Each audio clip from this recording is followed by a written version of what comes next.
নমস্কার। আগামী 13ই জুলাই 28শে আষাঢ় সংক্ষিপ্ত রাশিফল। এই রাশিফল একটি জেনারেল প্রেডিকশন, কারণ যার যার জন্মছক সাপেক্ষে কিন্তু এবং গ্রহগত গোচর সাপেক্ষে কিছুটা কিন্তু ভিন্ন হতে পারে। যারা মেষ রাশির জাতক জাতিকা রয়েছেন তাদের কিন্তু সুখ সম্ভোগ হতে পারে।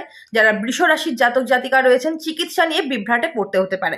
যারা মিথুন রাশির জাতক জাতিকা রয়েছেন তাদের ছোটখাটো ভোগান্তির যোগ দেখা যাচ্ছে। যারা কর্কট রাশির তাদের ক্ষেত্রে কিছুটা মিথ্যাচারে আপনারা জড়িয়ে যেতে পারেন।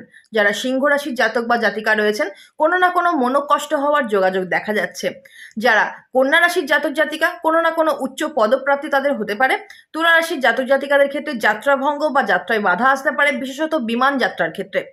যারা বৃশ্চিক রাশির জাতক বা জাতিকা রয়েছেন প্রণয়ে আসক্তি বা নতুন প্রেম হওয়ার যোগাযোগ। যারা ধনু রাশির জাতক জাতিকা রয়েছেন তাদের ক্ষেত্রে আত্মতৃপ্তির যোগ দেখা যাচ্ছে। যারা মকর রাশির জাতক জাতিকা রয়েছেন তাদের কোনো না কোনো অপবাদের যোগ থাকছে। যারা কুম্ভ রাশির জাতক জাতিকা তাদের আর্থিক স্থিতি এবং